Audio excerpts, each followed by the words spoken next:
My name is Lusia Haberfield, and I'm a child survivor. I was born in Poland. I was 8 years old when the war broke out. I've been to Warsaw Ghetto. I have been in 3 camps, 2 of which were extermination camp, Majdanek, Auschwitz, and then Bergen Belsen. And I entered my first camp at the age of 12. I come from a family of a mother, father, and a 5-year-old younger brother than myself, whose name was Lusia. And we escaped from Lodz to Warsaw because we were going to run to Russia.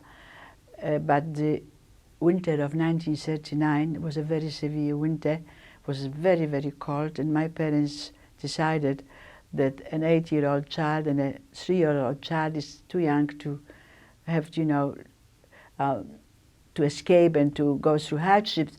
So we stayed in Warsaw waiting for the spring.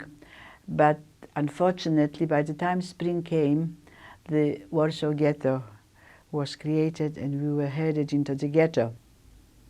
My very first memory that comes to my mind is fear. I have got a terrible fear in me, and the fear stays with me all my life. And the fear was of the Germans. Every time I saw a German in the ghetto, I was trembling from fear. Also, I have always been very, very scared of being separated from my parents. Being a child, I still had the security of my parents, and I really acted like a child because I liked to play with dolls, and I read a lot of books. There were 600,000 Jewish people in Warsaw Ghetto, and little by little the numbers were diminishing because they were being sent to Treblinka, and they were being killed, and all kinds of tortures and hunger and sickness was in Warsaw Ghetto. I lost my uncle to typhus, and it was terrible, terrible conditions. Eventually, there was only a handful of people left in Warsaw Ghetto, and it was Pesach 1943 when the Warsaw Ghetto Uprising started. We were in a bunker, 100 people hidden in a cellar, and I won't tell you the gory details because they're very gory. And at one stage there was shooting, a terrible lot of shooting going around, and we were all very scared. And at one stage the manhole opened up from the cellar, and we saw guns pointed, people coming down the stairs and guns being pointed down. And we all said our last prayers because we thought, this is it, the Germans have arrived to get us. But to our great surprise and relief and pride, I can say pride, we saw the young people who were the fighters. And they came down and we spoke to them, we kissed them and we wished them all the best. And then they went again, they went back. I don't remember their faces, but I feel very privileged to have been able to see them.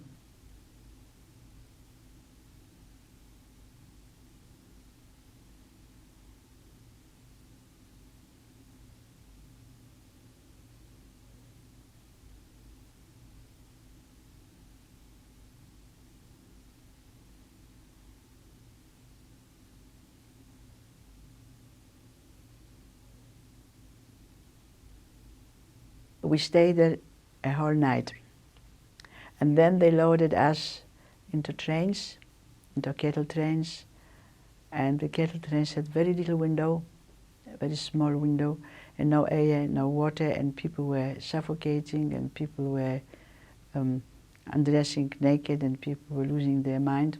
When we arrived in Lublin, completely parched, without water, without food, without anything, my father went to a German soldier and offered him a vast amount of money for a bottle of water. And he could have been shot on the spot. But this German soldier must have had a heart in his right place, because this German soldier, although he took the money, brought us a bottle of water. And this is unforgettable to me, that my father put many times his life on the line for us. In Lublin, it was the last time I saw my brother Lusia and my father. They set women to one side and men to another side, and we were separated forever. And as I have written in my book, this moment of my life I will never forget, not only as long as I live, but when I'm dead. I think I'll remember that too. Because I loved my father very dearly, and my little brother Risha was by that time 7 years old, and we never saw them again. I know what happened to my brother because he was guest in Majdanek, all by himself, with nobody even to hold his hand or comfort him. Most probably some woman must have taken pity maybe on him. I don't know. I like to think that somebody did.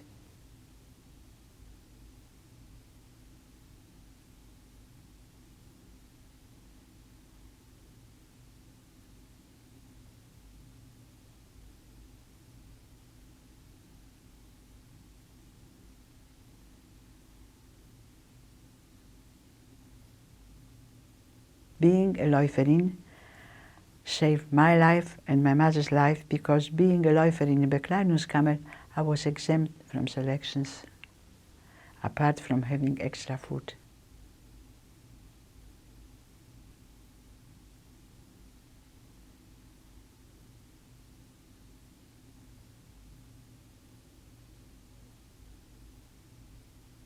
Lusia Robota was also working in Bekleidungskammer, and she was working across the table from me. Because when we were not sent, when I was not sent for messages, then I had to stand at the table and sort out things and pack things in bundles of 25 for people who arrive, for new arrivals. And so did Lusia Robota. And we befriended each other, although Lusia Robota was older than I. And we had a lot of chats, a lot of talks.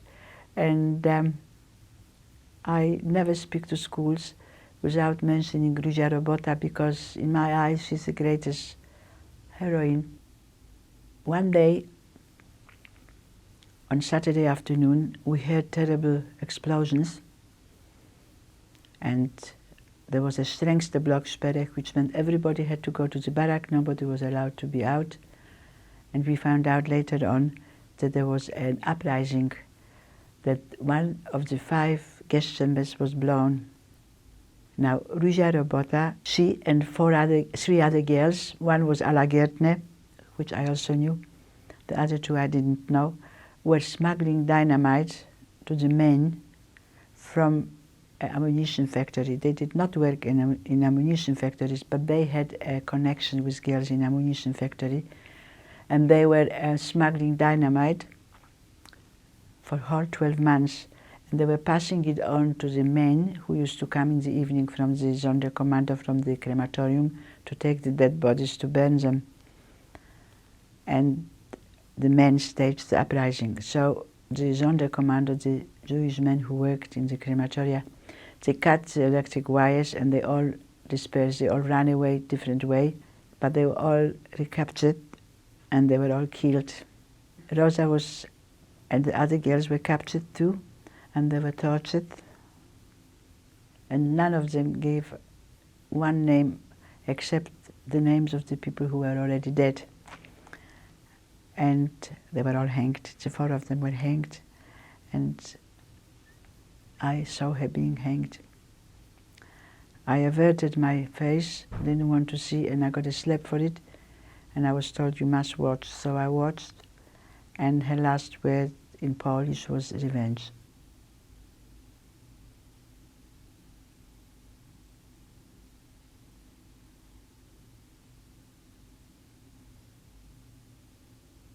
Words cannot convey my feelings to you, because who wants to die at the age of 12? In such a horrible way to die. And I was very scared, but somehow I was spared. And I did not go to gas chambers that day. And 2,000 women did go. And the fire that was coming out of the chimney and the stench in the camp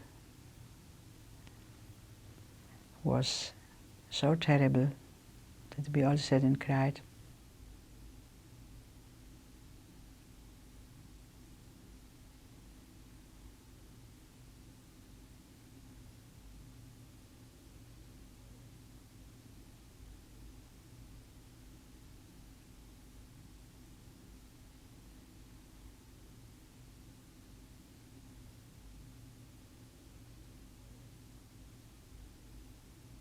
When I was talking to school here one day, and I was telling them that I was liberated on the 15th of April 1945, and there was a tank that rolled in, and a man officer was sitting on the tank, an English officer. There was a teacher with the school, and he kept asking me, tell me again, when were you liberated? I kept saying, on the 15th of April 1945 in Bergen Belsen. And he started crying. And I couldn't understand. I thought perhaps my story touched him. And he said, do you know that the man, the officer who was sitting on the tank was my father? Wow. So this is quite a story, isn't it?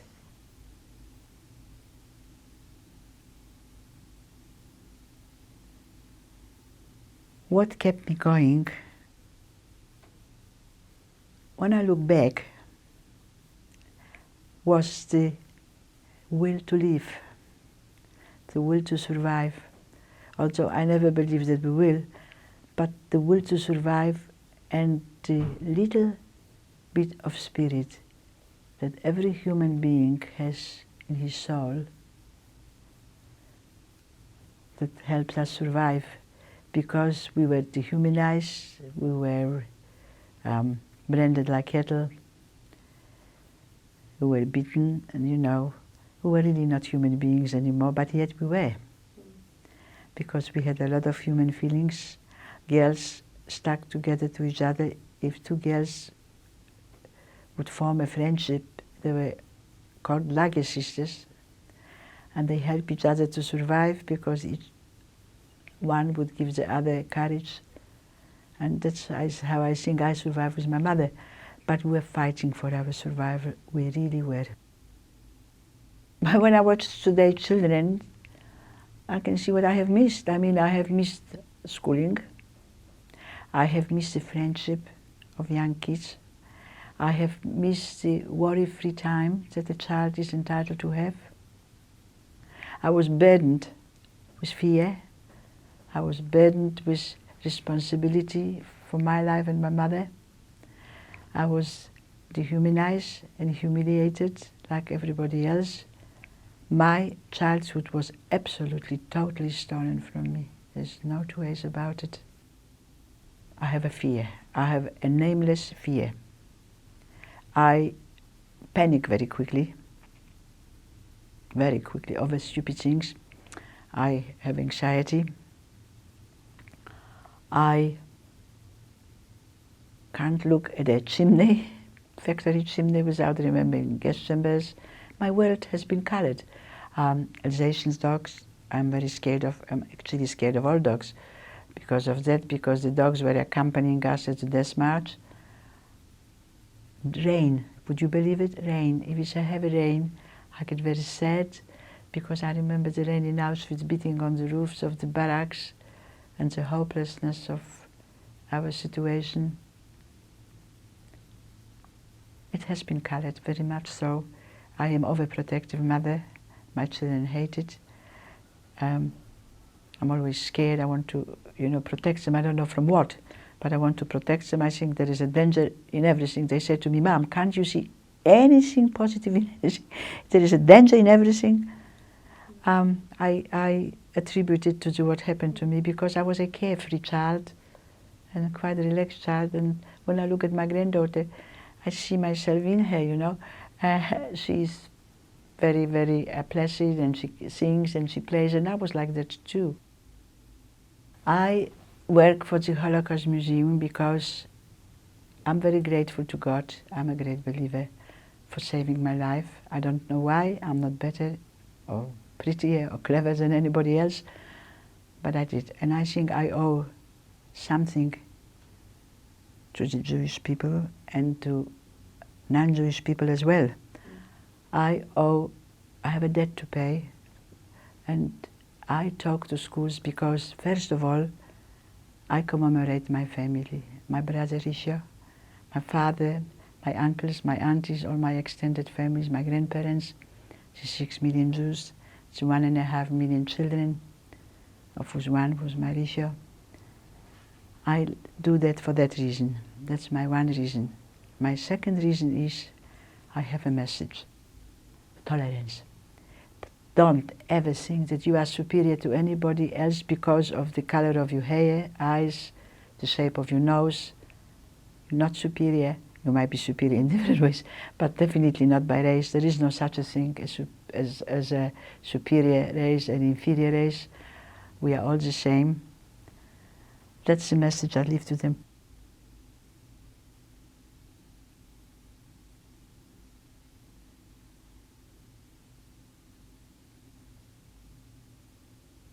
I don't consider myself a victim anymore. For many, many years, I consider myself a very victorious person because I survive against terrible, terrible odds.